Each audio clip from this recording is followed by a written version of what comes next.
Welcome to Wisco Dice. Hey, yo, folks.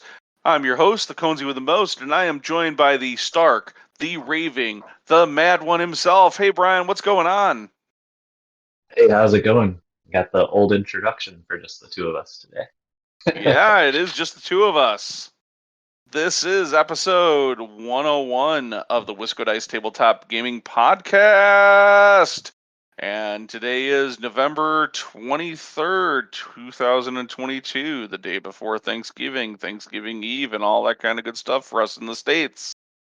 So, on today's episode, Brian and I are going to chat about the Batman miniature game and what we played at the Renegade 2022. But first, let's chat about our hobby corner where we catch up on our miniature painting and hobby projects that we've been working on. So, Brian, what have you been doing? Oh, we're gonna start off with my disappointment. I don't know about that. It looks pretty awesome. Yeah, we'll see if it gets there. Well, I guess from the very start of Hobby Corner, I pretty much had everything painted. Like model wise, I've been kind of playing the same crew leading into Renegade, so I wasn't super looking to complete any new models. I did do one more, like it's called Schoolboy or whatever. Of course, for the Soldiers of Fortune crew that I've been playing lately. That's just the guy with the rocket launcher. I thought would maybe help a little more against you know some crews with lots of models and stuff like that. I'm not sure I liked it or not, but I had painted that up like I don't know, maybe a month before the Renegade or something like that. But then like I was kind of going into it assuming I wouldn't need to do anything more than that, but then I got some kind of bug. I don't know if it was inspiration from you or what, but I kind of found some motivation, although in hindsight it was a little too late, and I bit off a little more than I could chew. A long time ago, I had intentions of converting a tumbler, because well, back when the tumblers were actual models, there was the Batman version and then of course the mercenary version to go with Bane and the mercs from the movie. So I'd always wanted to convert one, so I was kind of bummed when they aren't in the game currently. So I kind of took the motivation of Renegade and playing the Dark Knight Rises Bane crew to convert one of the tumblers finally. Of course, still not to play in the game, but I thought it would be a real cool on the display board to go with it and just kind of an excuse to get the model done. But then if I was going to do that, it needed a display board to sit on. And unfortunately, it might draw a comparison to some Dark Elf Tower I was working on in ages past. My display board, like the overall idea, I kind of wanted to duplicate what I've seen from the movie since I was playing the Dark Knight Rises crew. And there's like the scene where Bane has whatever Gordon's kind of confession letter thing about Harvey Dent and all that, where he's reading it in front of like Gotham City Hall, and like the tumblers there, and like blasts open Blackgate prison, and he lets like the prisoners out. So that was kind of like my whole vision, was kind of recreating that scene. And so a combination of doing the tumbler and trying to finish that whole display board, I think was just a lot of work. I think I might have worked on it for like 3 weeks total, like up until like the day before or day of that I left to go to Renegade. And being that I was trying to do both those things, like I probably accomplished both of them about like 75%, unfortunately. Like I think I don't remember if we talked about it like the week before or even just that Monday night I came to the store to play when I knew I should have been working on my display board or something. I don't even think that would have been enough to help, but I should have just like cut down my display board and like focused on finishing the tumbler this time, and then I would have had something finished and presentable. But I guess I was trying to be positive and was hoping I would get more done than I would, but just putting in a lot of detail and kind of being whatever real particular about it and everything.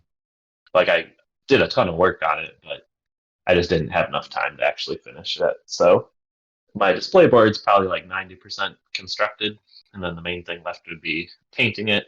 I think now that I'm not in such a time crunch, I'm just gonna try and add a little more detail that I might not have originally, and then my tumbler's completely built. Like I'm pretty stoked about that. It's kind of a bummer that it's not a model in the game anymore, but maybe I could like bring it along, as terrain or something like that. It would look cool on the table that way. I guess I was converting it with mostly green stuff. Like there's a tumbler. I think there's like two different mercenary tumblers in the movie. Like one has like a pop up like kind of rocket pod thing, and then the one I was trying to kind of recreate had like a turret on the top of it. So I kind of pinned it so it can kind of go in like the stored kind of away mode and then pop up and kind of pivot around. I still debate about just gluing it kind of pivoted so it's kind of a static model, but it's kind of fun to pivot the turret around, and I also like being that like I modeled it well enough it actually fits right in its kind of stored position and also can swivel around. So felt really happy about accomplishing that, and I think the tumbler, like I might actually add like one more detail or something. I kind of shortcutted on it, but I think I did a really good job on that. And I have like Yeah, a base coat of color on that, but um, so like I said, kind of both about like 75% completed, and I had nothing to show from that Renegade, so it's kind of a bummer. But I'm happy that I started the projects and hope to finish them. I think I might have to take them for Adepticon now just to have a reason to finish the board and everything. If not, I guess it'd be a really cool display for my models, if nothing else. So. yeah, it would look stupid awesome. So I'm absolutely excited to see that thing finished. Yeah, one thing I was realizing at I knew it was pretty big already, but like I don't know if there was like three or four of you at the Renegade that actually had display boards made, but mine's probably like I don't know, two or three times the size of them. So it's a bit ridiculous, but I don't know. I was just trying to duplicate the scene from the movie and kind of put all the elements in there, and it's kind of scale-ish, so it just ended up really big. But someday it'll be cool to have it done. So maybe we'll see it at Adepticon. And then you'll happily move on to playing some other crew. Yeah, I already mean to move on to some different crew, and like it's not just like I guess you could use it for whatever Soldiers of Fortune board if you wanted, but it's really fit to be, Dark Knight Rises, so that's kind of limited as far as what models would be cool on it, unfortunately. But so that was a lot of work. Hopefully it'll be awesome. You can What's use it that? for a league board too, because if Oh, your yeah, secondary the list is same. DKR Bane in a league Yeah, it'd be crew, kind of like yeah, the same idea that way. yeah. So it's multi-purpose. That's at least two of your crews. Two of my crews, but it's like same models basically. It was hard and heavy. We got done with the long Halloween, and it's been hard and heavy, focused on getting models and a crew put together for the Renegade this year. I decided late that it would be a great idea to include the new anniversary Batman from Night Models as well as the new anniversary Robin, the dynamic duo that come together as a set. So then I was playing around with lists a little bit. Do I take a true Batman crew? Do I take Bat Family? Fiddled with it. Couldn't quite get anything I was exactly happy with. Finally, I settled on taking Bat Family, which then basically meant I had to paint an entirely full crew for the 350 event. I had one model in both of my lists that actually I didn't have to touch. So out of the like 6 or 7 models, I think it was 7 models I had to paint, or 7 models in between the two crews. I had to paint 6 of them, and that went pretty well. So I got I started out with the Batman and Robin dynamic duo because those were kind of the linchpins of what I wanted to take, and I got the Tim Drake Robin put together and painted because he was kind of a must. I was taking him because he was the best Robin, and I don't know if I necessarily agree with that from a comic books perspective, but I was going to use it to antagonize my opponents because Tim Drake Robin gets a pretty good mix of reviews and opinions out there from people who are into Batman.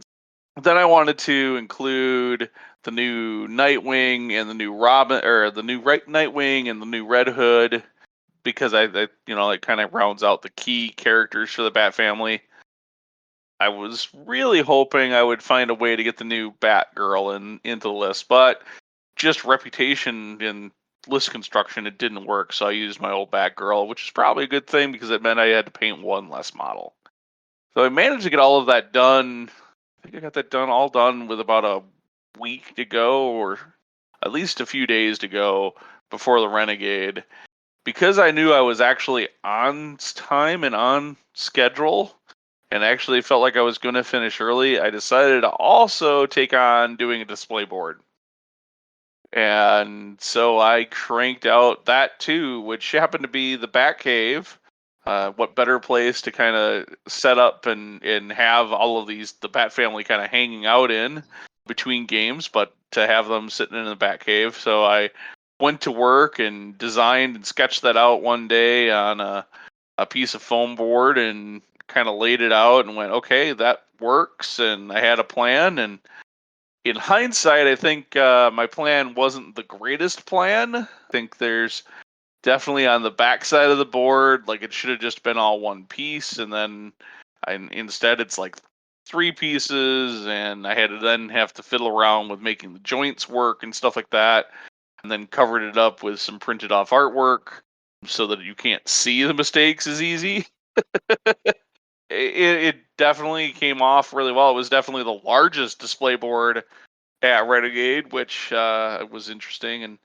And I will say that Suzanne actually helped out with that display board. She's got a Cricut and can cut vinyl. And so I had her cut some bat symbols and my name and a few other little bits that got put on. I have this wooden case, and you can go watch the YouTube video where I talk about it. It's up on our channel, and you can find the information on our website to go get to it. But I have this MDF display, or MDF kind of tray that I had picked up at Adepticon a couple of years ago. That was kind of the core of my display board, and I just spray painted it with black primer and then put these stickers on it, or these vinyl cut stickers on it, basically to dress it up and make it look more Batman-y and make it fit the crew and make sure that it had my name on it, because there's nothing worse than having somebody do your appearance judging and not having a clue whose crew it is or what they are, to who's the person that's associated with this, right? So I got all that done, and then the big bat symbol in the center of my bat computer cave scene was also a vinyl cut, and then I just painted it all up. And nothing fancy on the paint, but it went together relatively quickly, actually, and I'm pretty happy with the way it looks, and it's super easy to and stable for carrying around my models from not only table to table, but Saturday I walked down from the hotel room and walked them down to the event, so through the hotel, right on the display board. I didn't bother to carry down my miniature case to keep them protected, because they were all very stable on the case and did really good from a model protection and safety perspective. I mean, you're only carrying around 7 models, and they're all on 40 mil bases, except for one figure. I think one figure of my entire crew was not on a 40 mil. So it was pretty stable and easy to carry around like that. So I liked it. It worked out really well, and it's super glad to have had it. Unfortunately, neither of us won best appearance, but our hobby Well, I work. wasn't going to. Yeah, the no display board definitely, I think, ruled out some folks. It felt good. It looked good, and I got a lot of feedback, so it was good to hear that too. Yeah, I know you were kind of fretting the whole thing, like whether you'd get it done or all your models painted and everything, and then you were done super quick. I was like laughing about it. Just how ready you were ahead of time. But yeah, it definitely looked really good. And I think you got some good comments, and I'm sure it helped your paint. Like you said, unfortunately, wasn't quite the top, but it was almost there. So I think there was 3 people with display boards, and I feel like the other 2 people had better paint on their models that had display boards than I did. Motivation for next time, right? Yeah. Yep. No, definitely motivation. I've got my eye on the next project, and I actually started that next project today, and that is Court of Owls will be my next Batman miniature game crew. It Cat's is out of the getting bag. it was out of the bag at the Renegade. It's definitely I've got this vision. I did a bunch of research. I've been doing research for about the past 2 or 3 weeks, just reading comic books. I finally kind of figured out what the display board is loosely going to be themed around, and I fiddled with some basing techniques yesterday and had a base that I was okay with, and I wanted to put a model on it, so I've got the model on it, and I started putting the paint job on the model because I want to see it kind of all come together as a single figure. Kind of go from that and see if I can replicate that whole process and then start to lay it out on the display board. I mean, we're talking about 5 or 6 models, so we're not talking about a project that's gonna, it's not like, hey, I'm gonna build a Warhammer army and I gotta paint 80 or 90 models and a display board and all of this to that high quality. It's like I'm probably gonna end up with something like a 5 to 8 model crew with maybe 10 or 12 models total painted when all things are all said and done. It's not quite as This done. project will probably be done well long before Renegade next year. Heck, we'll see if I'm still motivated to play them by Renegade next year. But I am super excited to get to work on them, and I'm looking forward to playing them on the table. I think it's going to be an interesting challenge because it's another low model crew, which means you're I guess that's fighting a unusual little. for you. It's been highly unusual for me. I've played swarm high model crews like 10 to 12 models Right. historically, and now Bat Family, and then going to Court of Owls, low model crew, very focused on doing damage and casualties, and a lot of their scoring cards actually reward for those kind of things. And I think it's going to be a much different game experience and a challenge to learn how to play them and be able to capitalize on them. Like I said, the Bat Family crew, I was fortunate to get a few games in my belt before we went to Renegade, and that really helped to kind of position myself and understand how I could pull off a cool little trick with them to see how it goes. And now I just need to figure that out for Court of Owls. Yeah. What was it mostly like a visual that kind of drew you to the owls, or how'd you end up picking them? Like obviously there'll be a bit of a different challenge, which could be some in the draw, but what was your main driving choice there? I think the big driving choice was what crews don't I have yet. Out of all the models you have, you needed a new crew, is what you're saying? Basically, out of and what is nobody else playing here in Madison?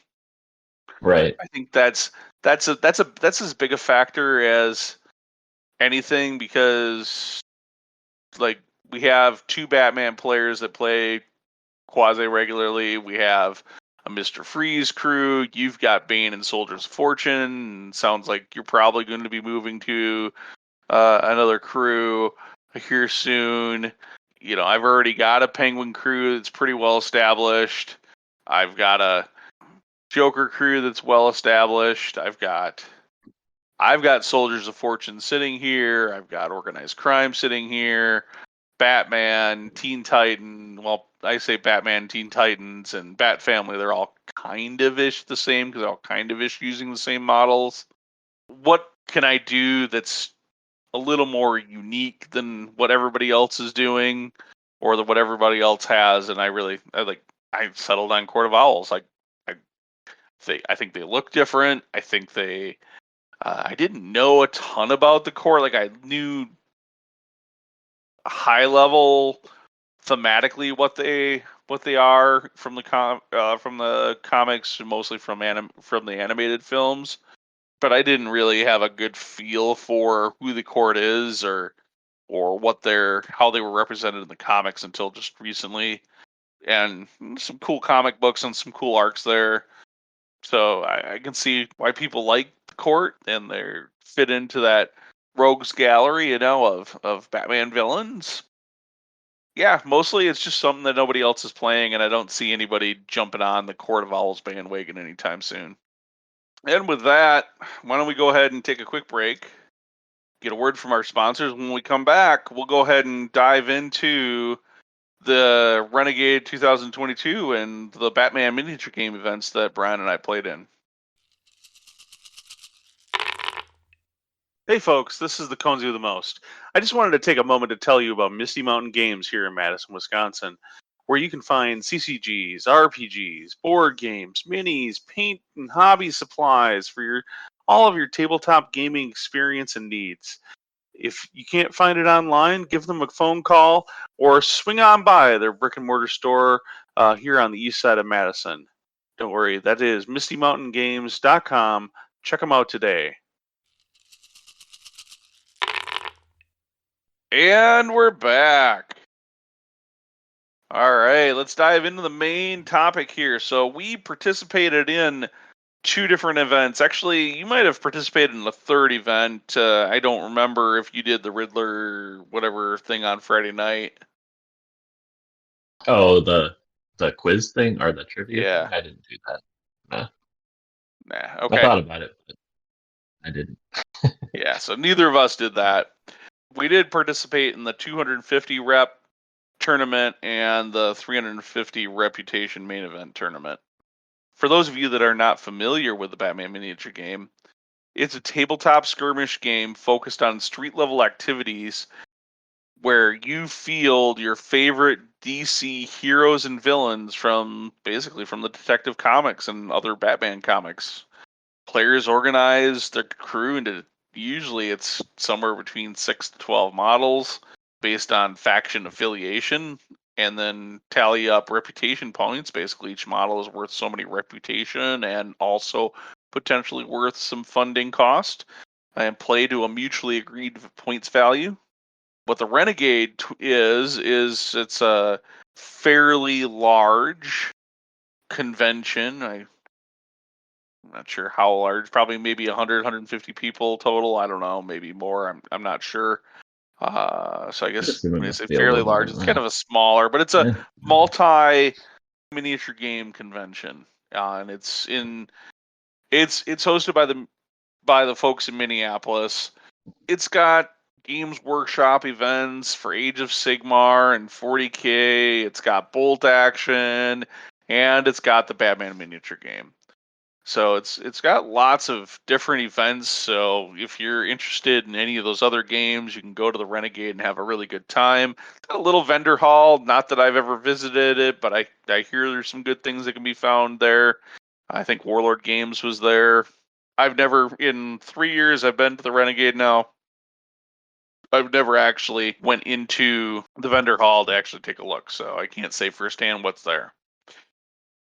I was just gonna say, this was actually my very first like actual Renegade. I guess this year was the only time I actually went to like Renegade events, like the spring and summer Renegade.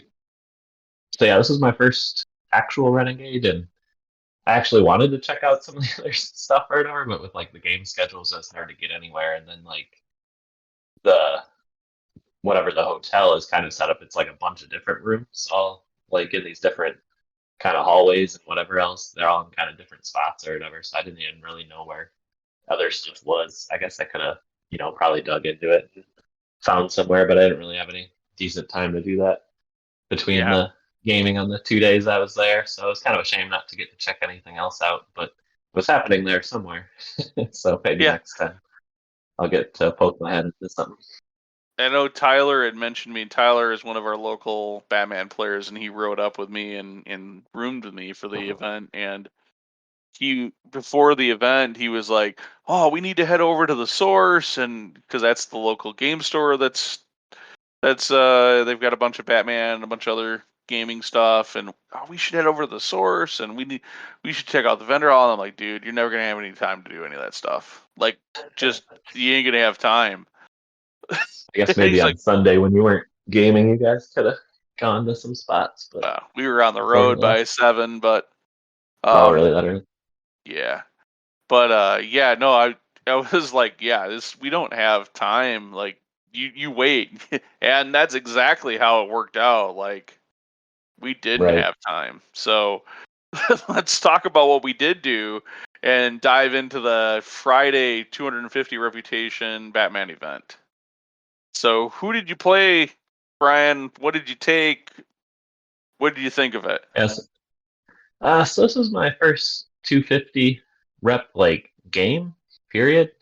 So I like was kind of interested to try it out beforehand, but I didn't really, have a chance to arrange that.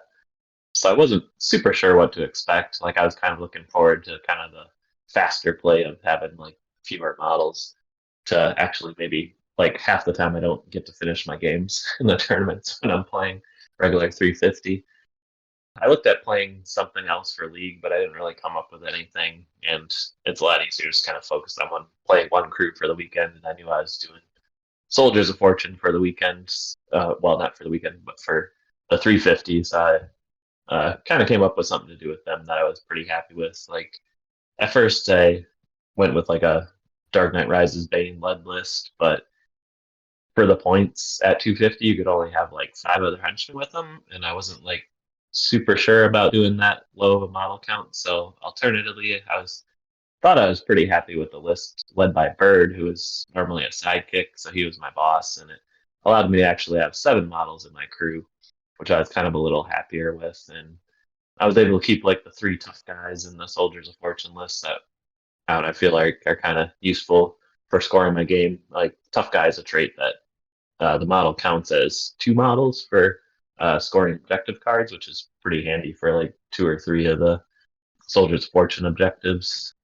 And I figured the higher model count, like trying to get that at 250 would kind of give me an edge, but throughout the day, it definitely didn't seem that way. So, how about you? What were you playing? I played the Bat Family, which again, I think for similar reasons, I ended up settling on taking the same stuff I was pretty much bringing up there for the main event.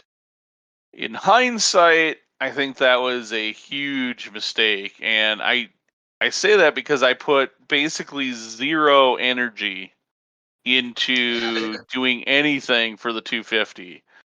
I didn't have my head in the right headspace. I forgot. I didn't have cards printed off for the models because there was enough of a difference in the models that I didn't have cards. So it was a bit of a debacle from my point of view, and my play also experienced that. I think in hindsight, it's not my first 250. I did 250 earlier at one of the I think the summer Renegade, where I went undefeated and won the event with Penguin. But this time it was an uphill battle. I only had 4 models in each of my crews. I played the crew that was most likely going to play similarly to what I was going to play in the big 350, which featured Gaslight Batman. It also was the crew that required me to have the least amount of missing cards because I would only had Gaslight Batman as the missing card.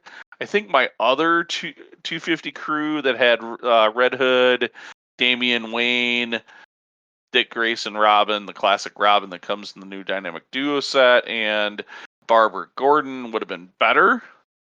Would have been a lot better, but I think. But I was missing 50% of the cards, and I didn't want to have to try to deal with explaining that every round. And I think I probably could have borrowed cards from Stefan. It would have been fine, but that's on me. And I didn't prep it. I didn't prep it. I didn't play well, and but I had 3 really good games. I just didn't. It just wasn't. I wasn't in the right headspace. But it was the debut of the display board, at least, which went over, I think, pretty well. Yeah, it seemed like you weren't super in it for sure. So I assume that And kind of had an outcome on your game. oh man, Like, I stunk.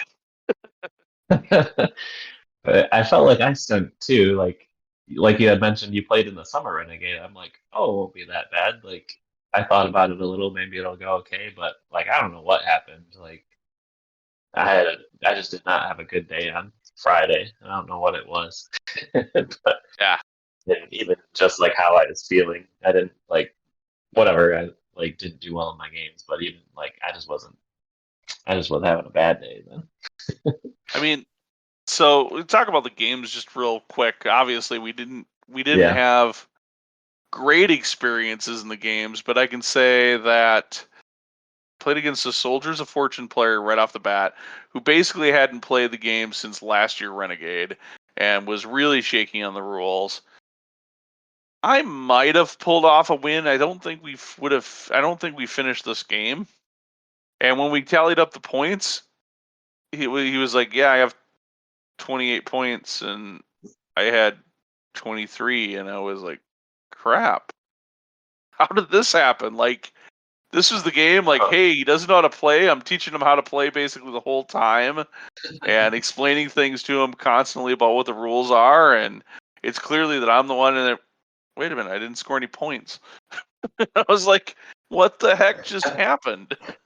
And yeah, it was kind of it was that kind of a game where yeah, he scored points and I didn't, and it was fun. Like I enjoyed the game. It was great, and I felt like I was competitive and in the game too.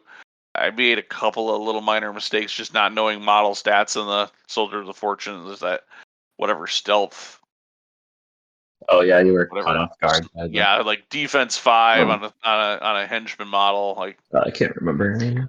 yeah, it was Infiltrate op. That's what it yeah was. that Yeah. one. It was pretty surprising, right? And I threw like my Gaslight Batman onto that and just did nothing. Like that was a little surprising, and I probably could have, if I would have realized that earlier, I probably could have utilized Gaslight Batman a little bit more effectively to go take out some other models and ignore the shooting that figure could do. But whatever, hindsight's 2020 on that, and Right.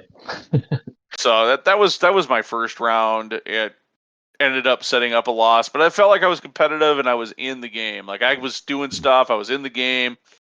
Actually, had a pretty good time. How about you? What did you see first round for the 250?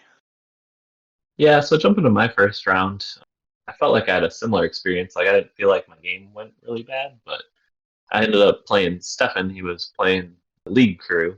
So, hey, a crew I actually know for a change.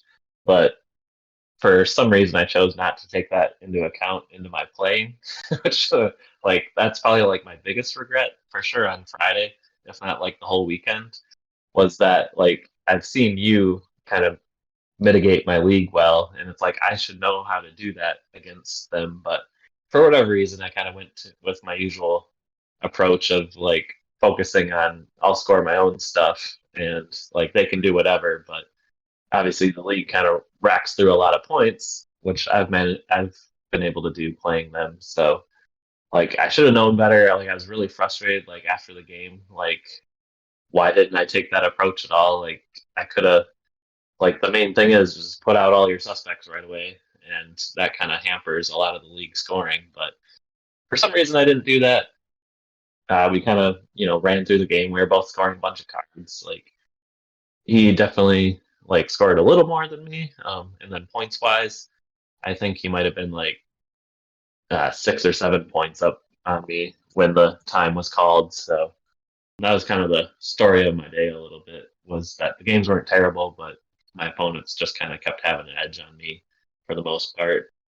I did get to see he had Clayface in his list. Like I've actually Clayface just got those new rules with him, and I think he's a pretty cool model now. So it was fun to see him on the table, and I don't know that's something I would like to pick up for fun since he's a pretty notable villain. But yeah, so I kind of got schooled by league when I should have known better. So I was kind of starting off with a loss and a kind of a bummer as far as how I played. Like one of my big things lately is I want to figure out how to, I don't know, if playing more defensive is the right word, but figuring out how to keep your opponent from scoring. So it's not just like a sprint to see who can score as many cards. I think that's kind of where the next level of game I have to figure out is.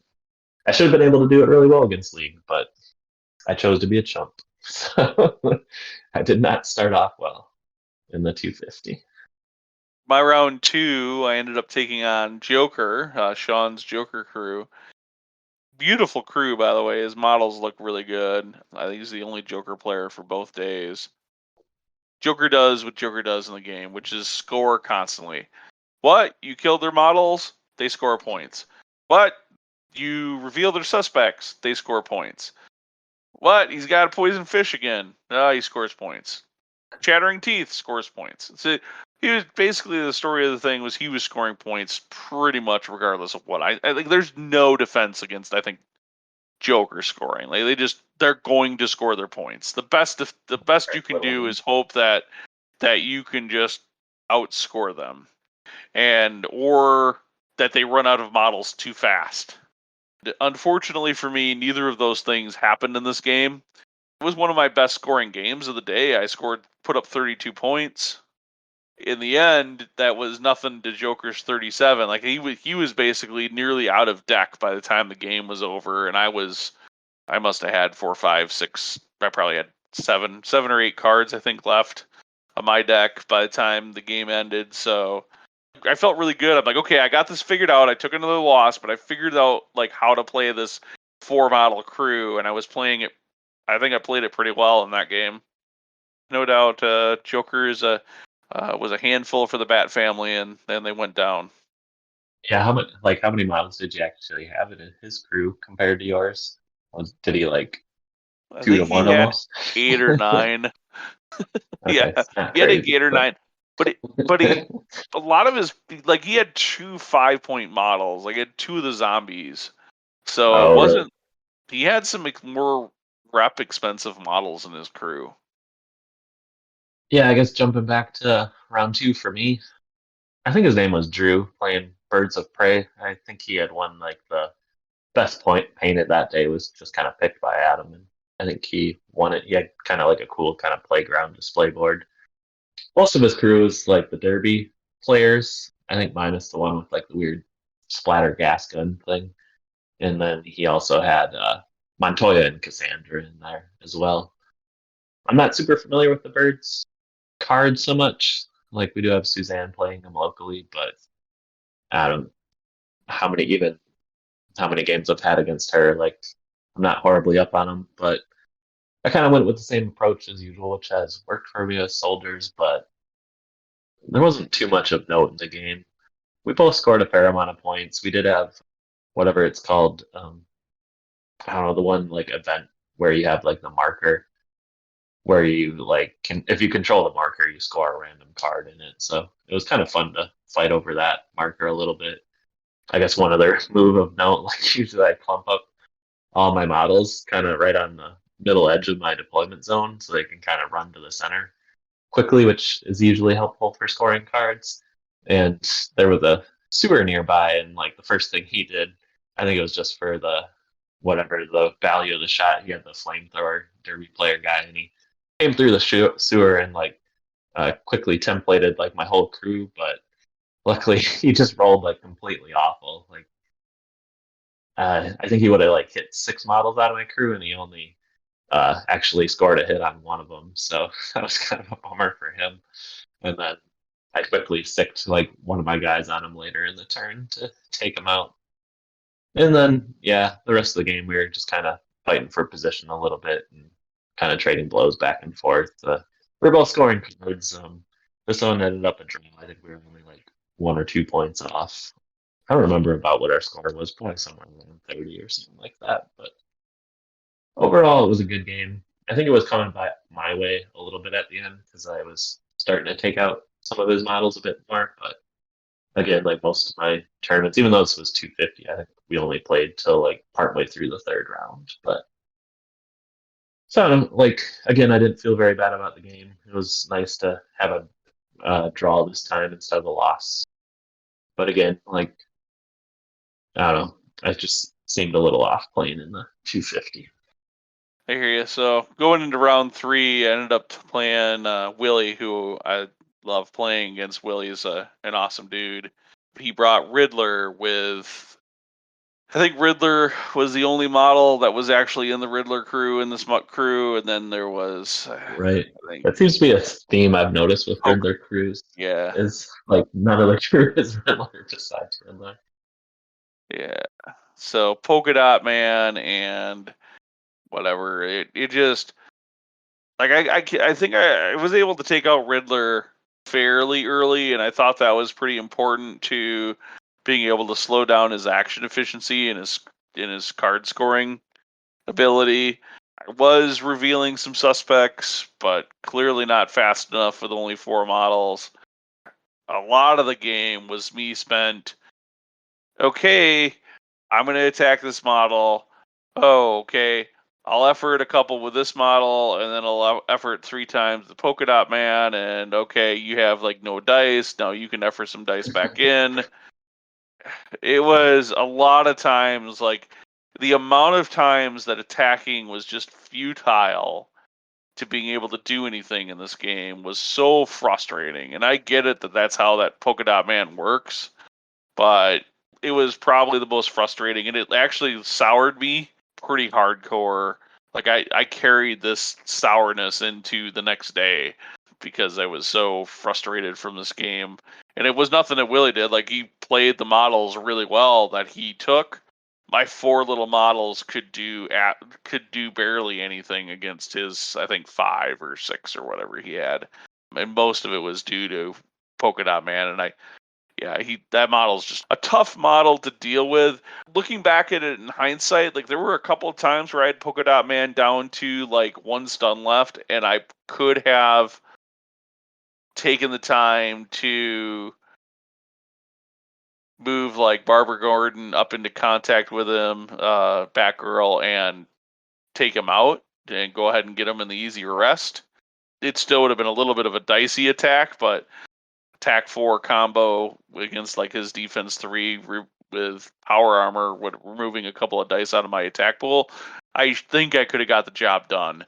And if I would have done that, then my frustration, like this frustrating piece that caused me so much frustration in the rest of the game, would have been off the table, and I would have been able to go back to, or I would have been in a better position to be able to do the things that I needed to do to try to take control of the game and win. So in hindsight, I think I made a mistake going for Riddler and not taking out Polka Dot Man earlier, but it ended up being this just largely frustrating game of futility, and I took my 3rd loss for the day.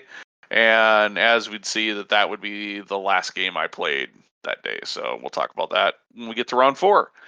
Brian, how did your round 3 go? Okay, I forgot about that. Yeah, Riddler's definitely weird. Like, I feel like no matter what you do, like, there's a chance he's scoring cards. It's kind of a goofy thing. Like, either you don't do anything, and like they're kind of rolling through some cards. You reveal a suspects, they end up scoring cards off of it. I don't know. It's kind of a weird thing to crack. Like, I've only played it twice. Second time you'll probably hear about later this episode. Jump back to my round 3, kind of going back to usual form. I played against a crew I hadn't played before. This was actually Suicide Squad. I thought that might have been unusual at 250, but it seemed to work out pretty good for him. I can't remember the dude's name, but I've seen him at some of the other Renegades. He's a local guy, I assume. So yeah, Suicide Squad, like pretty much all models I hadn't played before for the most part. Kind of notable in the match was Bloodsport, Peacemaker, and Polka Dot Man, like the movie version. So kind of the opposite of whatever the comic Polka Dot Man you just faced. This one kind of deals more damage, and kind of that's about all he's got. And then he also had Ratcatcher 2 in there, so I think he had 9 models because with Sebastian and then the 3 Rat Swarms, they all add to the model count when including Ratcatcher in there. So again, I kind of approached it like a regular game. I just try and like score my stuff, but and I don't remember if you had maybe mentioned something about it, but like between Bloodsport, Peacemaker, and then Polka Dot Man, they just like were picking models off like one at a time, basically. So even like first turn, I think I probably lost like 2 models, which was pretty rough, especially at 250. And I think turn 2, I was able to kind of fight back a little bit. I don't know that I ever took one of his models off. I think I might have knocked out 1 or 2 of them, but he was picking me off pretty good, and I think just losing those models kind of meant I wasn't scoring stuff throughout the game. Yeah, I don't know. It seemed like a close game again. I thought I was scoring enough. Not too much else of note happened. The game seemed to go pretty quick. And then come to the end of it, it was kind of a similar story to my other games. Like we both scored a fair amount. This was actually like the lowest scoring game. I think I only scored like 24 points or something like that. We were probably only in like turn 3 or something like that. But he managed to score like 7 or 8 more than me. So he came away with the win again. It was kind of cool to see Suicide Squad and kind of the damage output of some of those models. But maybe I could have played a little different to not lose as many models. Like I thought we started out pretty far away, but he was able to take them out pretty readily with Polka Dot Man, Bloodsport, and Peacemaker all in there. Suicide Squad's pretty brutal. Can output a lot of damage in a hurry. Yeah, I was really hoping for some heads to explode there. Because, like, I don't know, we didn't have too many activations left in round 1, and I think he had only scored like 1 3-point card or something like that. But I don't remember how many points you have to score, like in the first round or per round or whatever, to keep heads from exploding. But I think he like barely made it towards the end of the first round, and then the other rounds he had pretty handily. But I was hoping for some heads to explode to help me out, but didn't happen. Anyways, my round 4 was against the Ringer. The Ringer wasn't available to play in round 4, so I unfortunately didn't get a game, which I don't know. If I would have got a round 4 here, maybe it changes how I go into the 350 on the next day, but as it was, I was tired. I had drove up there. I'd been up since like I don't know, 3:30 in the morning. I drove all the way from Madison to Minneapolis. I was pretty exhausted. I wanted to check in the hotel. So I just kind of took advantage of that, called home to my wife, relaxed for a little bit, and came back for prizes. So at least I got me a little bit out of the like rotten mood that I was starting to get into, because I at this point I knew that I did not play well, and I did not prepare, and it was really like, it wasn't my opponents, it was me chapping my rear for not taking the 250 seriously. Yeah, I guess that's kind of a bummer to go through whatever 4 games, and well, I guess in your case only the 3, but take your whole day, and then you can't really change anything once you're in it, kind of thing. So Yeah, it can kind yeah, of no, bum me out, but hopefully you yeah, got refreshed a little bit. And I know I was complaining constantly that the deck was terrible, the crew was terrible, this was terrible. Yeah, just getting me out of that room was more than what I needed. Like, I think for a little bit, and then I came back down and watched. I think I watched part of your game. And yeah, you had made it, through towards the end. how did your last game go? So yeah, speaking of my game, you had played Willie in round 3. I played him in round 4. So yeah, the Riddler crew with only Riddler, and then a few of those other like whatever Rogues Gallery and some other people. Like this game, like it wasn't very bloody at all. Again, I think we both were scoring quite a few cards. Like I had mentioned after you were talking about your game, like Riddler, this is only the second time I've actually played against him, but it seems like no matter what you do, like there's always a chance for him to score a card, kind of thing. And I haven't totally wrapped my head around it. I don't think I took out any of his models. I might have lost like one model or something like that, but wasn't a big deal. We both almost scored like our whole decks, but unfortunately, I think this was probably my other closest loss. I think it was only like 3 or 4 points off, but in the end of it, counted up, and I ended up with another loss for the day. So it was kind of a bummer. I went all day with no wins. So Yeah, I it's don't know pretty what it was. rare. I don't know if it was just the 250 or what was happening, but I don't know. It was kind of a bummer, and I was a little soured on the game. Like I think the biggest thing that's bugged me lately is like I haven't figured out how to keep my opponent from scoring. Aside from like taking out their models, like maybe I should focus on taking out models more than I have. But if you're staring at a card to score in your hand, it's kind of hard to go out of your way to take out a model with your activation instead of scoring your card, which is usually good. But I don't know. It seemed like people are pretty impressive in the 250 to me, and the whole weekend as far as my opponents and scoring cards. So just straight up Yeah, scoring wasn't doing it for me. yeah. I think it's thinking about scoring in this game, it's like playing basketball, right? At some point, your opponents are just like they're scoring points, right? They're putting the ball in the basket, they're scoring points. And it's more exciting for both players to be making baskets, right? And that's the way this game kind of plays. Both players throughout the game are making baskets. They're scoring objective cards or making baskets. To try to play a good defense in this game and try to keep the scoring a little lower is really hard to pull off. And it takes some of the excitement out of it too if you're playing a really defensive game. So it's a lot easier to, hey, let's just go score points than it is to play defense. So I've got some thoughts about it, and we'll talk about that as we get into the 350, because I specifically built my list to be able to play a little bit more of a defensive game in this particular game, or in the Batman miniature game for the 350, and that's what I had practiced at.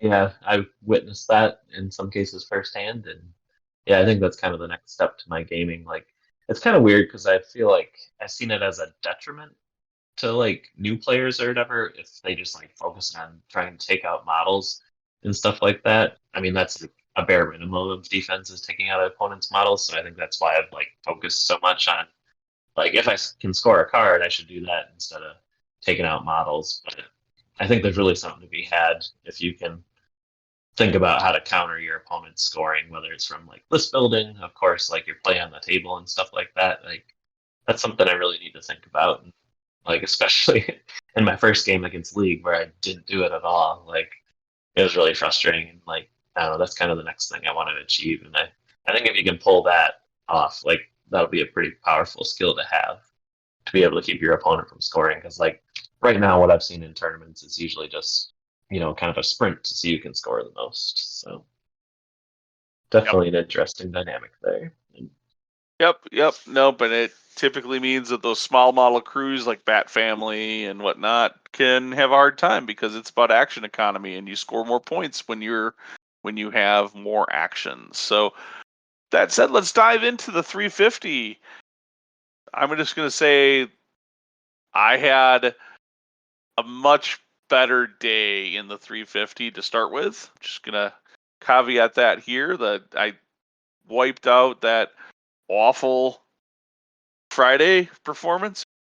I felt much more confident going into the Friday because I'd played this crew, and the synergies I knew worked better with this crew, and my gimmicks worked better with this crew, and everything worked better. You can't imagine how much that fifth model made such a huge difference in the play of the crew from the 250 to the 350. So I'm totally like confused about the 250 still too, because like I felt like my list was like nearly identical, but I don't know if just having like that one less model or some of like those not quite as good models missing from the crew apparently had that much of an impact on my list. It was just kind of weird since this was my first 250 to kind of see the difference of that, like how much more of a struggle it was just being those little points down and just those few things missing from your list that can really kind of turn the tide for you. yep, absolutely. It's crazy that way. So my first game going into the 350 was against Sean, who I played the previous day with his Joker crew, and it was a pretty close match at the 250. So I was feeling okay about this. I thought I'd be able to take him. We were on table one, which was the Batcave, right? So, oh, hey, this omens, right? The stars are aligning. I'm on the Batcave. It's round one, table one. This is probably the highest I'll be. Highest table I'll play on all weekend long. But hey, I'm here. It's like everything should orientate to myself. And I've played on their Batcave table before. I didn't care for it. It basically is like it basically The ends up balance being like is it a has little this off. giant hill in the center of the table is what it really is. And um Right. A it bit like unusual there's for sure.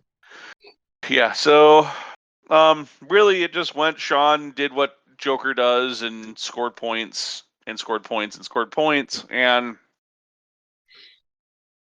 I just could not pop the big 3-point cards effectively, and my hand rotation didn't work, and it was a little bit of a struggle. I like the game itself was really good. Like the gameplay on the table, like I basically, I had Sean on the ropes right off the bat.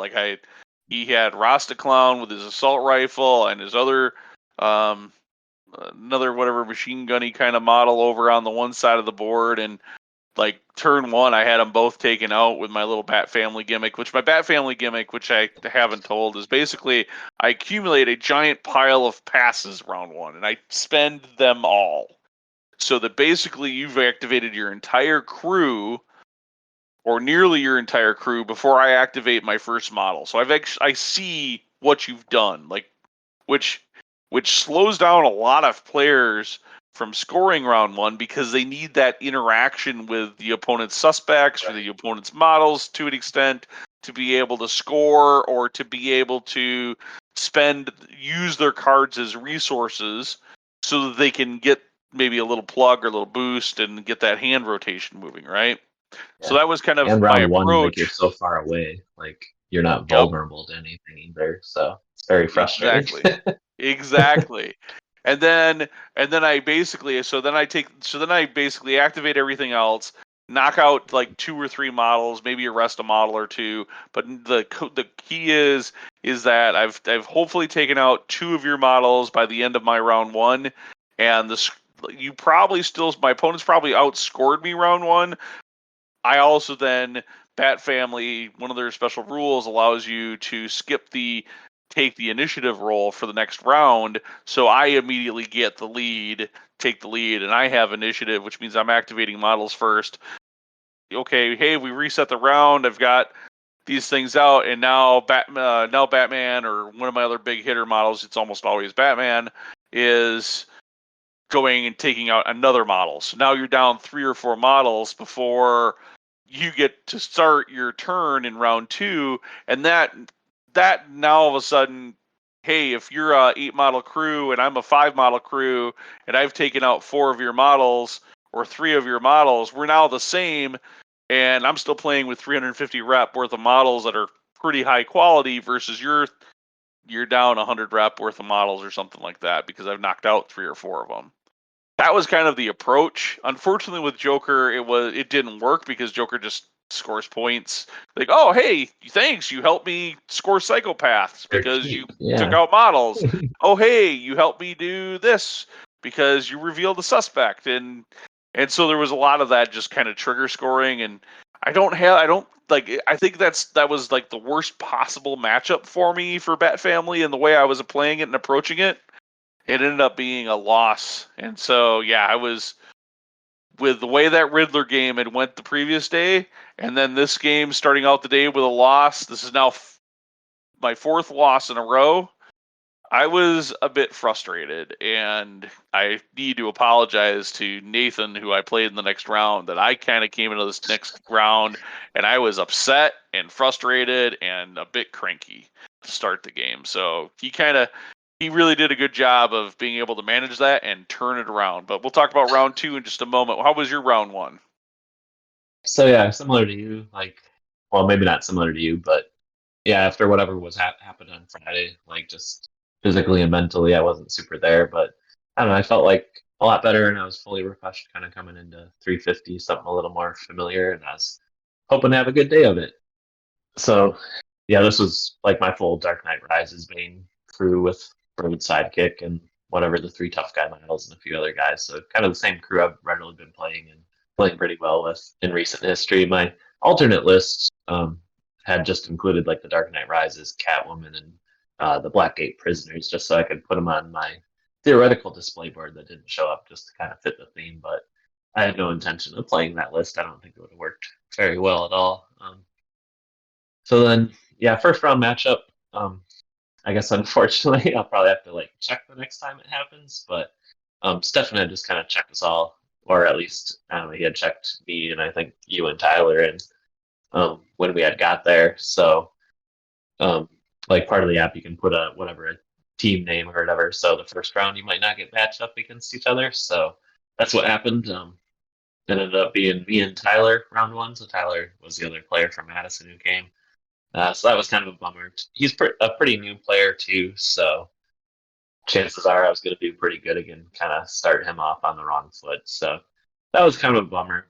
Unfortunately, I just like ran away with the scoring, and like there was some rule confusion in his list or whatever too that I think kind of threw him off a little bit because he tried to clarify it ahead of time, but apparently there was some miscommunication there. So how he ended up running it, I think, was different than he expected and just kind of threw everything off. And then the intimidation of me just like scoring a gazillion cards, I think it was just kind of a rough game for him. So yeah, that was Tyler. He plays Batman, a newer player. He had like Batwoman in this list, and then could actually play like the older models, like Eternal models in the app in this tournament. So he had like the actual Commissioner Gordon, which I think has some cool abilities and stuff like that. So it was kind of intimidating with, Dark Knight Rises Bane wanting to be in the dark and stuff like that when you could pop that spotlight down and take those extra shots at you and stuff like that. And also have like the alternative like hidden sniper and also like one of the Blackgate guards or whatever that has like a pretty good gun or whatever. So I mostly just kind of kept to the shadows and hid myself behind terrain. I also like kind of countered him throwing Bullock in one of the corners to score those flankings and stuff like that. Like it seemed worthwhile to me to send a guy over that way, and unfortunately, like I kind of caught him off guard having a resource card that would give me extra movement to actually make it to him. Or no, I don't even think. I think I ended up using the Bird's military tradition, so I got like he can. Um, Bird's activation is special; it can move other veteran models 2 inches. So Tyler's Bullock would have been out of range, but with that move, I was able to kind of get the jump on him and actually attack him that first round. So it was just kind of a lot of bummer to kind of start Tyler out on the wrong foot on that day and play somebody who I've, readily play in Madison. So I guess it was good to get the win, but a little sad for taking out the local player. Yeah, and there's no. I mean, I don't know if Stefan for the big event was actually going to actively not pair up, or if he was just to do it completely random pairings for the first round. I have no idea, but Yeah, I guess it's I hard to did. say. I It had would have been something to registered. ask about. I had registered and put my club name in while I think I was still in the hotel room. So, Oh, really? I, Okay. yeah, Yeah, I pulled it up when I was down there and I was already registered. So, but yeah, I guess in hindsight, if we're only coming with a couple of us, I'd probably bug them about it next time to not get yeah, paired up right away. yeah, and be nice if we didn't have to play each other. I mean, it's there's At a least certain round one, argument to like the being rounds later, that's fine with me. But round one, it's kind of a bummer there's an when you argument go for that it being far. a true random first round pairings, That's true. particularly for a competition where it should be a competition and it should be everybody should have the same chance. When folks are flying in or coming in from 4 hours away or whatever, it kind of sucks to play the person you came up with or that you could play regularly. I mean, it was the spring one. We drove up that that morning and then had to play each other first round, and I was just like, dude, can I just take a Right. nap under the table and we'll just Yeah, you skip were having a playing each rough other? time We'll of take a draw, and instead you decide to kick my teeth in. it. I have to take those opportunities while they're good, since we always have a tough game. Yeah, yep. Yeah, definitely we do. So my round two. Now I caveat I'm going into this a little cranky, and then I pulled up Nathan, who's playing Batman Who Laughs, which is a special team in the game that I never played against, so I'm completely unfamiliar with it. He's got the Batman Who Laughs, he's got the Grim Knight, and then he's got like 3 Robins in the list. So a I'm like, lower oh my model god, count too. that's yeah, Hard to low say. model count, murdery is all heck. Probably murdery and killy better than like his Robins aren't so killy, but those two power pieces, Batman Who Laughs and the Grim Knight, I'm thinking they're gonna be way killier than anything I can deal with. Or way killier than my anything I have on the table. So I'm like, this is probably not gonna go well. And as it turns out, Timmy Drake was my MVP because the Grim Knight shot at him not once but twice, and Timmy Drake survived that. In fact, he kind of just dusted off his arm and went around scoring. I think he must have scored at least a dozen points. I realized early that trying to attack the Batman Who Laughs was pretty futile since I think he has Protect Me, so he just chucks the damage onto one of those cheap Robins. So, like round 3, he had Grim Knight in a position where Batman could move in and attack him, and so that's exactly what I did, and I didn't have the special for the rest with him, but Batgirl moved in. I'm like, I don't have the card to score, but I have to take advantage. I have to do this.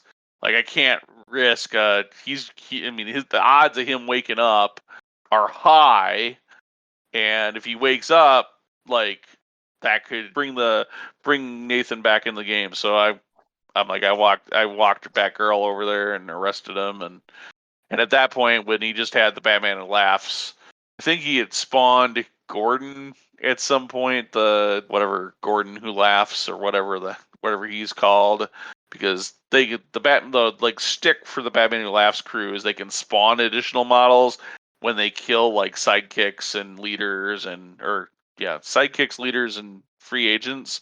They can spawn additional models. So eventually he turned, I think, Dick Grayson Robin into the Gordon Who Laughs or whatever he's called, and then Tim Drake did eventually die and got turned into a Robin.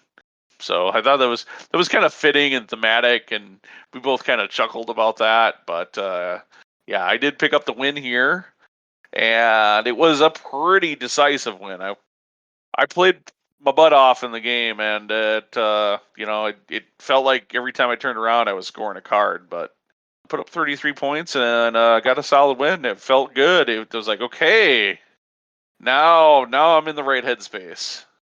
It's the classic Ben, like, come off like, oh, I suck, I'm gonna lose, and all that stuff, and then you come in and win.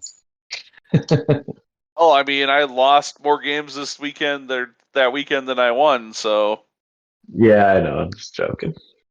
but yeah, it's a classic tactic. You play enough lousy armies like dwarves and dark elves over the years, and you have to play that uphill battle. You know your stuff sucks that you're putting on the table. Yeah, we'll see how the rest of your games go, and then we'll have to make the determination of whether Bat Fam sucks or not. So yeah, I guess jumping to my round 2, I ended up playing against Richard. I seem to run into him at tournaments quite a bit when I'm doing well. It seems like he's up there usually, kind of on the higher tables, at least in the beginning. A little different. He had a Penguin crew this time. Luckily, I'm slightly familiar with the Penguin crew from you running them, although he had quite a few different models in his list. So, kind of my similar tournament scheme where I'm playing against a bunch of stuff I don't know. He had Signal Man in there, who, come to find out, is very handy against Soldiers of Fortune, where positioning is kind of key to scoring a lot of their objectives. And he also had Kite Man in the list, who was kind of neat to see. He seems to be like kind of the one of more notable, recognizable characters, I think. But that was the first time I ever played against him. He didn't really have any impact on our game per se, though. This game was pretty crazy. We all like had a lot of like positioning and like kind of key fights and stuff there, but like overall there wasn't like a whole lot of damage going on or fighting. Like we were all just kind of maneuvering around a lot, which was kind of interesting. And definitely Penguin, he was getting lots of whatever, the black market money or whatever it's called. And then just all the different things you can do with that, like moving models before they go or giving them extra attacks and stuff like that, was just kind of happening constantly. So it was just kind of a little overwhelming facing Penguin, even though I've faced you a few times. There's just so much stuff going on between all the cards he has out in play and then all that, whatever, the black market money or whatever. And I guess, like, I don't know, Richard and I were kind of joking. We each had, like, an assault rifle guy, and I also had my, like, RPG guy or whatever. And neither of us, like, fired a shot, like, the whole game. Was kind of funny. I think Barsad not shooting in my game was mostly due to him messing up with my positioning, and then he was very worried about keeping his assault rifle guy out of Barsad's view for some reason, even though like I didn't have night vision or anything on Farsad, so not like he was well far away where I wouldn't have got a shot. But it was a pretty fun match. Like I don't know, just a lot of like maneuvering going on. We were both scoring a lot of cards. There was quite a big battle over Ozito kind of back in my deployment zone, which was kind of fun. Like oh, we probably exchanged it like 3 or 4 times, so that was pretty cool. Like, but he had so much like extra stuff to kind of help him out there. It was kind of interesting. And then Signal Man was probably the big game changer. I don't know if you've ever. It didn't sound like you've ever played him, Ben, but like his No. special ability pretty much puts the template down on the table, and then any enemy models he can reposition within that template. It's kind of goofy. So I try and get my guys like in the center to score, like by such and such a building to score and such like and stuff like that. And I, I'm at least in my first meeting with Richard, like he was playing Soldiers of Fortune, so I think he's well familiar with how they play their cards to score and stuff like that. So he really took advantage using Signal Man to reposition my stuff, and I tried multiple times to kind of take Signal Man out, but I came up short. Like the whatever the 2 rounds I was able to attack him, unfortunately. But yeah, we both scored a lot. It ended up being a draw. I don't remember if this was the game. I think this was the game. Like we literally scored exactly the same amount of points. We both scored like 33 points or something like that. So it was kind of a bummer to end up with a draw, but that's kind of how the game felt. And I don't know, at least I was having a better day of it or whatever. Like so overall, wasn't a bad game, but unfortunately didn't get the win. Yeah, I thought it was crazy the two of you managed to not shoot each other at all. Like at all. Yeah. Not a pistol shot, not an assault Not a rifle. Like single there's ammo was two spent. assault rifles on the table. Come on, how do you play a whole game without shooting an assault rifle? Like I just like that's a lot of funding to just sit there and not utilize. Right. And I I probably wonder if should have that still. Like my main shots were like on Penguin, who could have just shucked the damage. But it would have been enough damage. Like whoever he shucked it off to would have been dead. So maybe in hindsight, it would have been worthwhile, and it might have helped me, to keep him from scoring something. So that was definitely my big takeaway for the weekend was paying attention to trying to keep my opponent from scoring things. of course they just changed the most recent app update, which is post Renegade, changed a couple of rules for that particular version of Penguin, the Arkham Knight Penguin. Oh, really?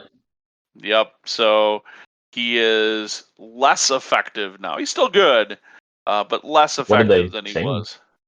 His in the end rule changed a bit with bonus things that characters can, like he can buffs he can do, forces it all to have to be within his inspire range. I think that actually was his inspire range before.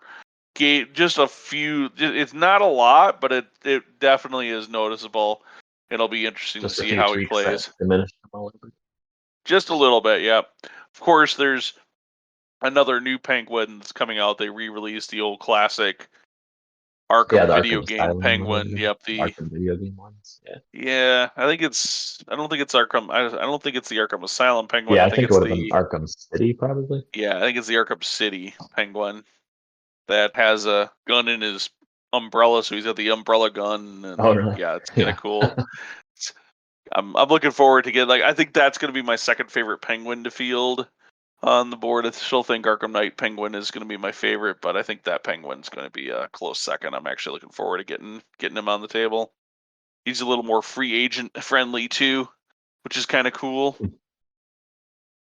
So my third game was against Jordan, who was bringing Birds of Prey, and since we were sitting at lunch, I actually looked up Jordan's 2 lists, and he had one list that had like Poison Ivy and a literal small brick house worth of full of mind control models. And then his other crew had a couple of mind control models, but not too many.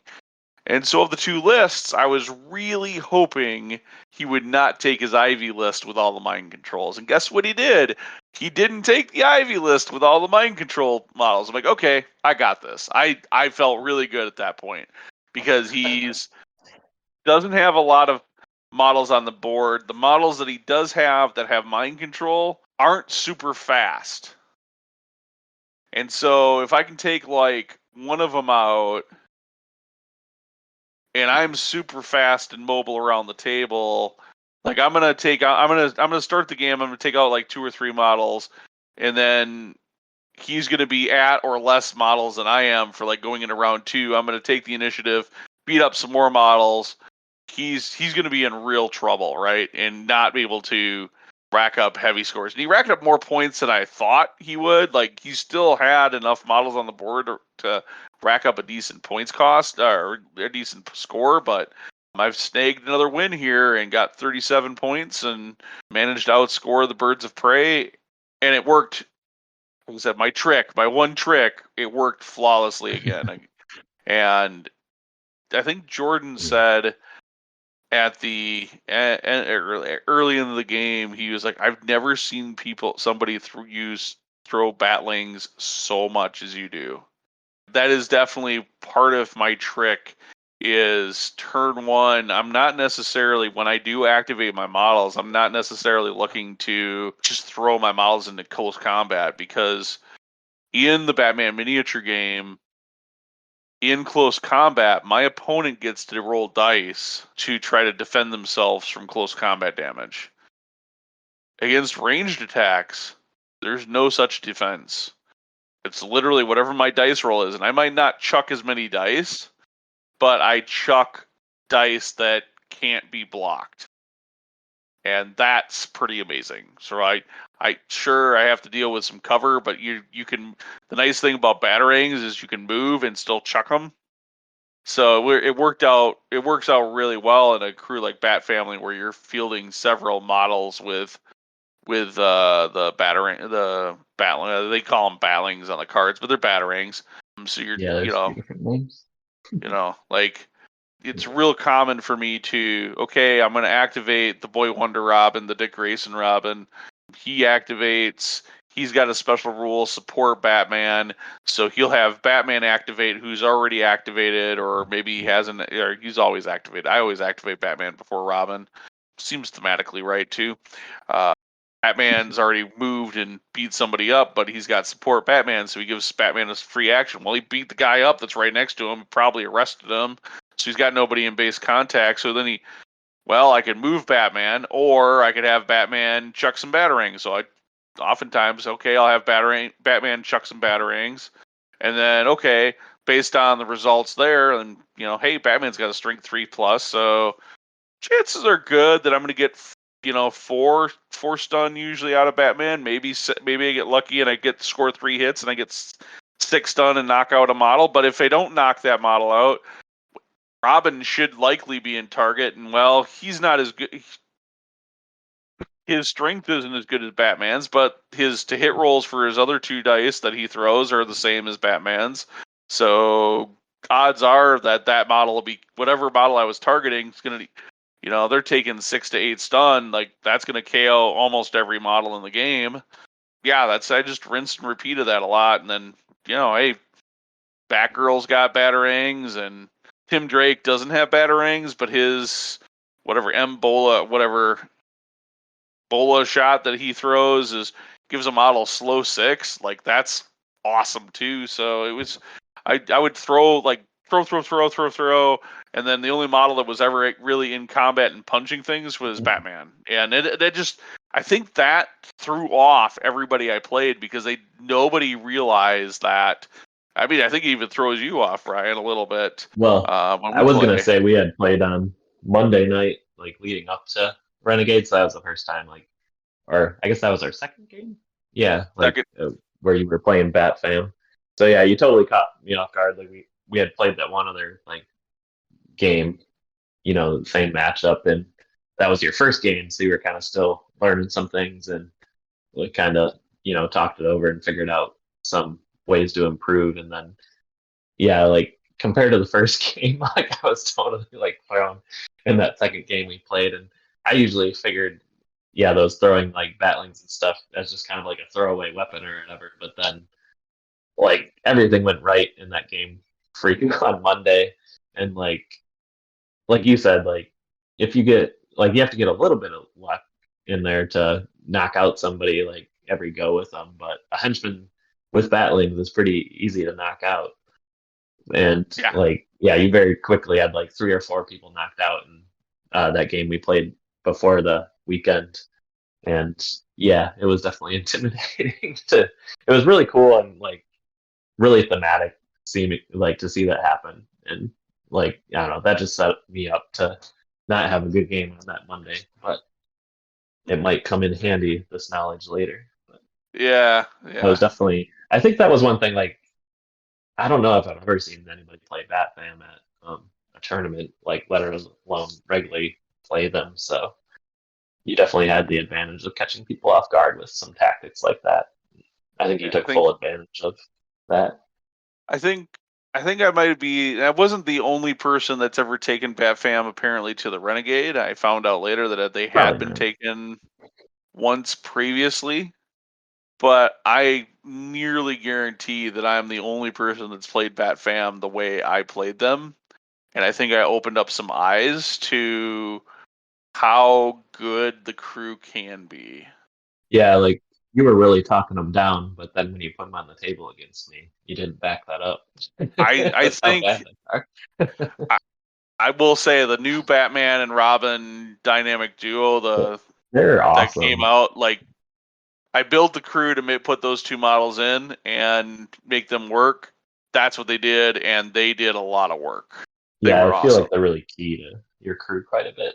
They were super impressive, like I don't for know that Tim sure. Drake And was they as really made the Bat necessary, Fam work pretty but good. So the combo is pretty cool though. I Oh, could Tim have. Drake, Red Robin. Yeah, Yeah. Tim Drake was probably the model I could probably like. If there's one model on that list that could have shifted to a different model, that was the model that could have shifted. Yeah, maybe. Like the hacking's pretty good, but maybe has some other shortfalls compared to something. So, anyways, what was your third game like? So yeah, jumping back to my third round, somebody who I hadn't played before, Josh, another local Minnesota person, he was running a freeze crew.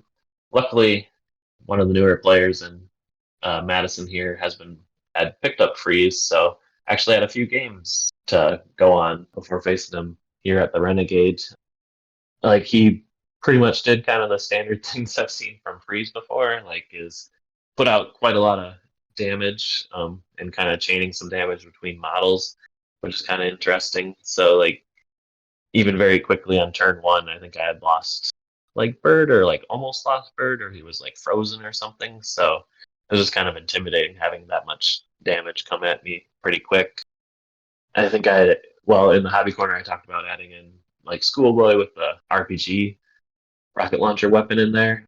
This was like the one game it actually made a little bit of difference. Like pretty much everybody in the freeze crew has cryo armor, which like takes off 1 dice for most of them. I think freeze is a little better and takes off 2 dice, but he also had the polka dot man, like the kind of comic book version, who removes even more dice. So it was like just a whole lot of damage negation going on in his list, and they were all pretty close together around polka dot man too. So you had like full kind of denial of damage there. But luckily, the template weapons that kind of have an advantage against them, since you like normally it's a strength dice, but if you lose any dice it just goes to a attack dice and it can't be removed any further, so that kind of subverts polka dot man.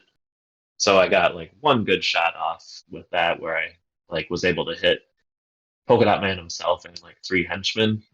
I think I hit everybody besides like the actual main target henchman I targeted, but everybody else who was under the template took damage. Unfortunately, it wasn't enough to like remove anybody, but it kind of put some damage around and pick that guy out as a threat. So yeah, I kind of had to delegate one of his models to go take him out. Kind of the highlights of the game, like we were both scoring a lot of cards again. It was another event, the data extraction with like the event marker out there, so we kind of had some fun fights over that. I kind of sent one.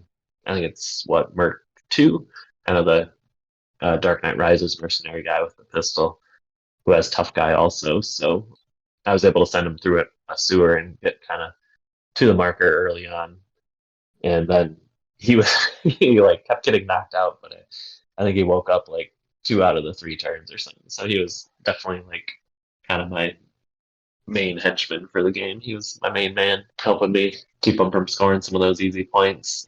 Most of my game, like I kind of scored points like usual. He was scoring a ton of points too. Like I put a lot of effort into taking out Polka Dot Man and had my dice like rolled reasonably. I should have like 3 separate times. I had a chance to pretty much kill him. I think it was like with stealth op. I just needed him to like make the strength dice, and I think with Venom it's only on like a 4 up or even a 3 up or something. But he also has sharp for rerolls. And then I think I attacked him like 3 different times, and I just needed to get the strength dice through, and it would have killed Polka Dot Man. But of course I didn't, and Polka Dot Man lived through the rest of the game since he comes back pretty easy if you don't take him out. So I almost had a moral victory there. I did a whole lot of damage to Freeze also, but since I wasn't able to take out Polka Dot Man, I wasn't able to take off Freeze. And yeah, again, a ton of scoring. So similar to most of my other games, he pretty much scored like all but like 3 of his cards or something. I think I had a bit bigger handful left that I didn't score. I think we had gotten into turn 4 on this game.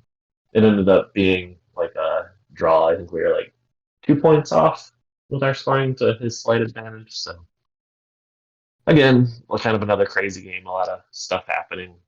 It seems like it was deserving of a draw, I guess. But it was kind of a bummer to come away with another draw for a day. But at least it wasn't a loss like my previous day was happening. But another emphasis of me needing to figure out keeping my opponent from scoring. I have a feeling we're gonna both have to figure out how to stop Mr. Freeze come mid-January when Brian gets the other Brian, our other Brian, who gets his Mr. Freeze crew back from his painter. Right. And he starts Yeah, I think playing. I've had the advantage of, him being a newer player, so I've still just been able to outscore him. But I don't know, I don't have quite a good hand on how Freeze scores a lot of his cards. Like, I don't know, like a lot of the objective cards, like you don't have much of a chance to keep them from scoring, like when they actually come out. I don't know, something to learn. I did do a lot better job. Like I've attacked his Freeze in games before, and he also has ran Polka Dot Man before, but I think I learned in this game like how to actually put some damage on Freeze, so that was cool to come away with. You learn things. Hopefully. So our final game, and I say our final game in round 4 because it was you versus me. You were doing well enough at scoring points that you must have had the tiebreaker or whatever on all of the win, draw, draws, because I was at 2 wins and a loss. So we were Right. close, but Yeah, I was gonna comment on that. Seems to happen to me a lot where I'll be playing up. Like I do score quite a bit of points even when I lose. So like the pairings aren't quite even. I usually end up playing like somebody who has more wins than me, which is kind of frustrating.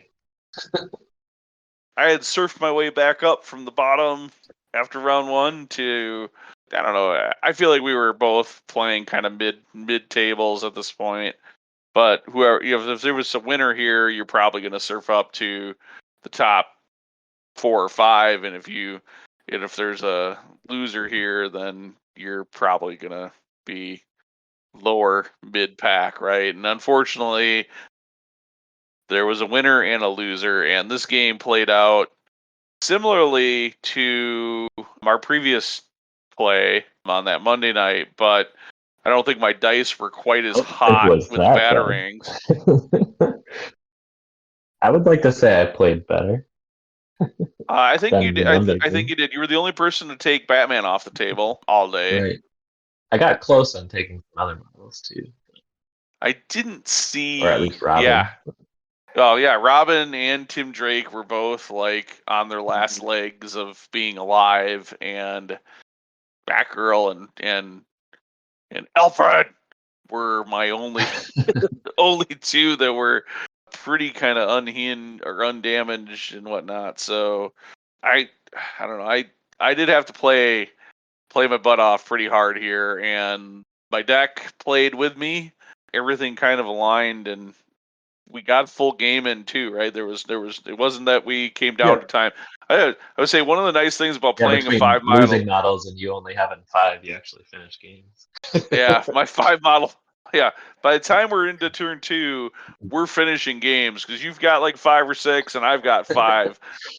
We don't have that many models to activate. Yeah, it is kind of satisfying to get the whole game in.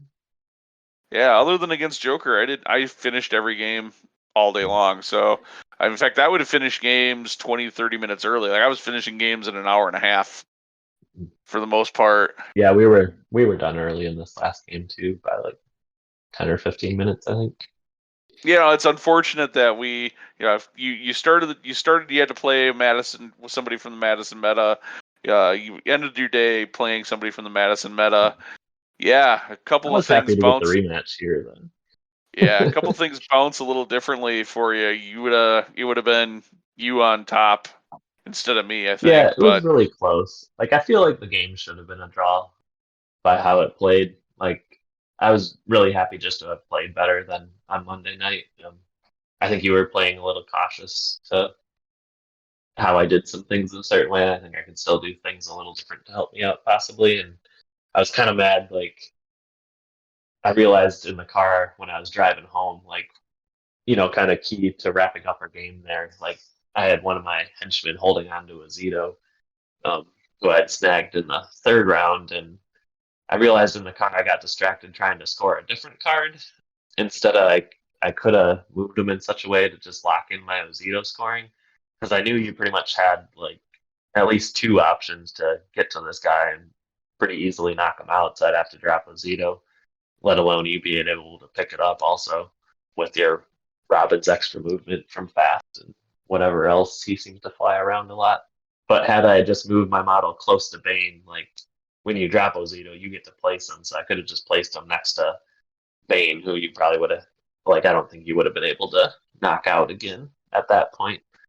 yeah, So if I was paying attention and not trying to score other cards, I probably could have secured Ozito, and I think that would have been enough for the draw it would have because been a you're only draw. like, I think I was 1 point away from a draw or something like that. So that Yeah, it was was. pretty frustrating. I really wanted it to be a draw with how the game went, and then yeah, I was pretty mad on the way home when I realized I overlooked that, and then I was also trying to get like one more card scored in at the end. Like you didn't really have anything left to do, but you did the right thing, unfortunately, and spammed out a couple more suspect markers, which kept me from scoring one more card. So, Yeah, I mean the end result was but it was a really 33 good to game, though. 29.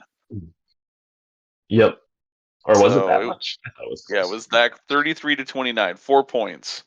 So yeah, one Ocido or that. Right. a couple Or if I had points gotten here or both there. those cards, it would have been the other way. Yeah.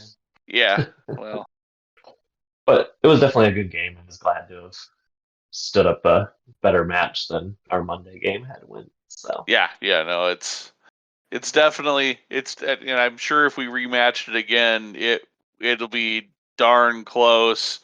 And you're gonna get a couple. I'm gonna get a couple. Like it's a pretty even matchup right now. So that's awesome. I Yeah, mean, this that's game the was awesome a thing tight game. to say. Like the game when you've got two players that are pretty evenly matched skill wise, that have crews that are pretty evenly matched balance wise, you get games like that, and that's pretty awesome to see. And it.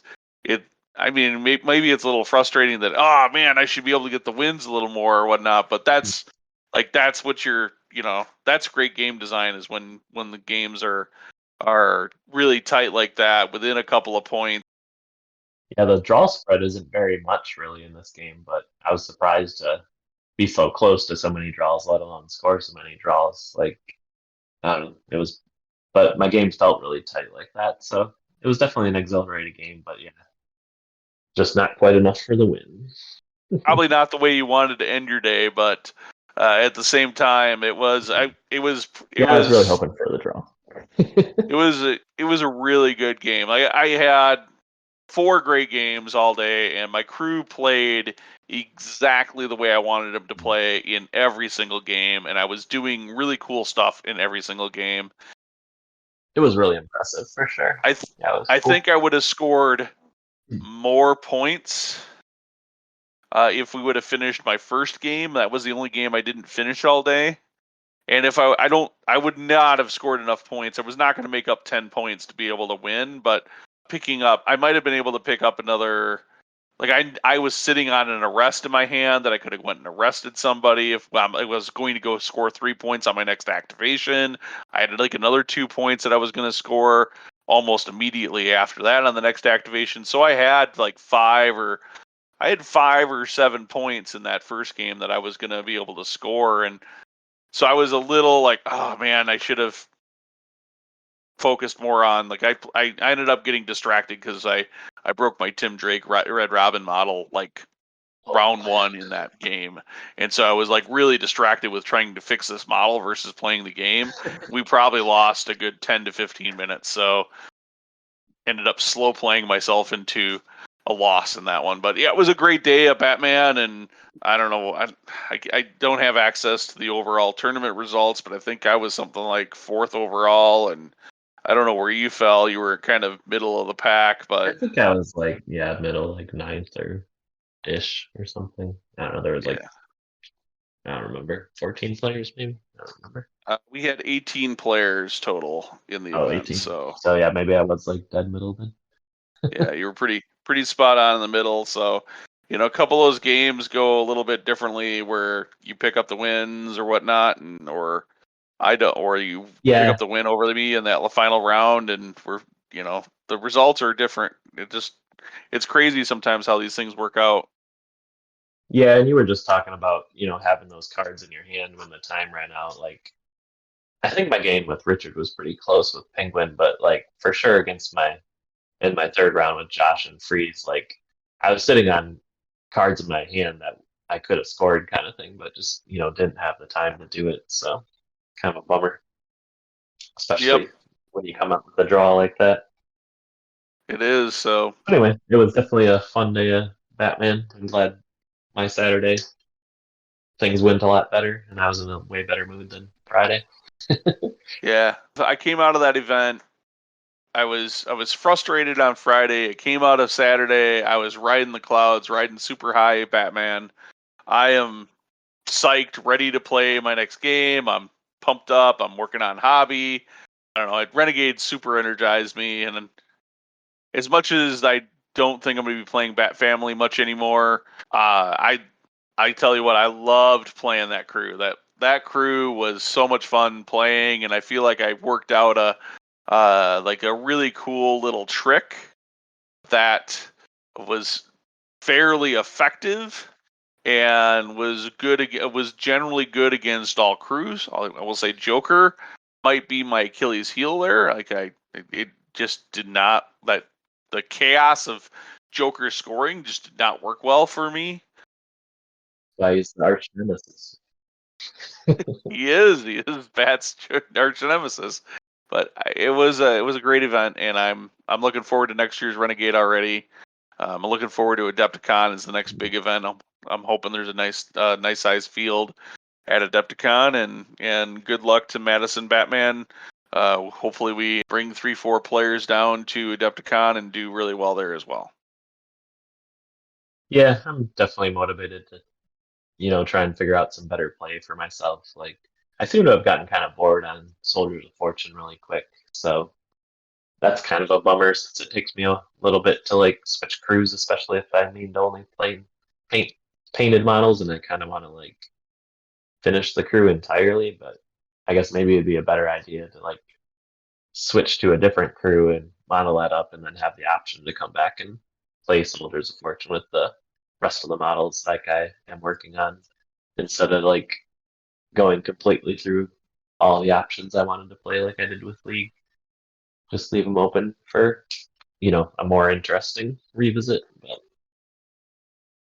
definitely motivated. And I think Batman's there's some fun. opportunity there for you to figure out points denial with Soldiers of Fortune, particularly if you start dropping the big bane on the table and start You playing a little think? bit that way. Yeah. I Yeah, I mean, mean, I you, want to you do play. that with everybody.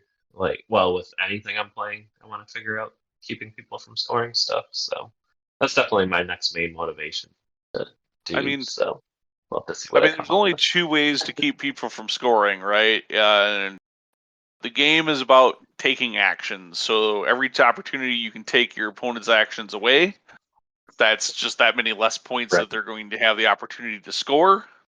And then I think you Soldiers couple. has pretty good options to do that too, which I haven't taken full advantage of. Like Bane can pretty much wreck almost anybody's face in an activation. So Right. And then the other thing to do is that you have to interact heavily with the opponent's suspects, which is hard to do because those things get sprawled out and they're not always right, in the best positions for your models. So unless you have traits like detective and vigilantes work on models, it's really hard to be able to interact with suspects and still do the things like dish damage and whatnot. So right. yeah. So I think you're right when you say the easiest way to impact your opponent's ability to score is to knock out their models, to take their models off the board. Yeah, it's definitely the most clear cut, but easier said than done.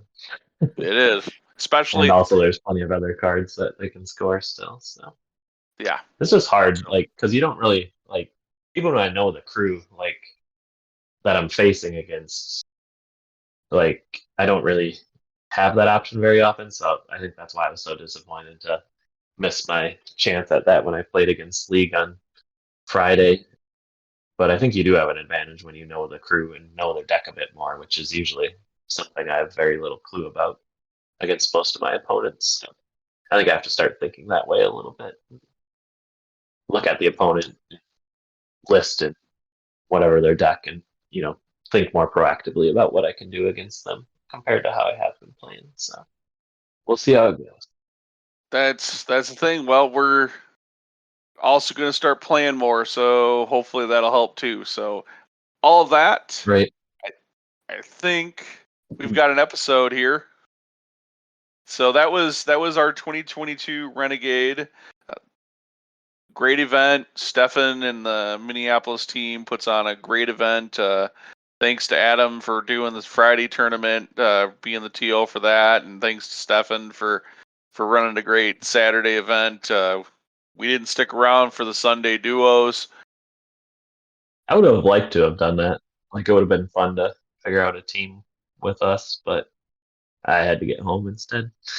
Yeah, and I didn't want to. I just wanted to get home too.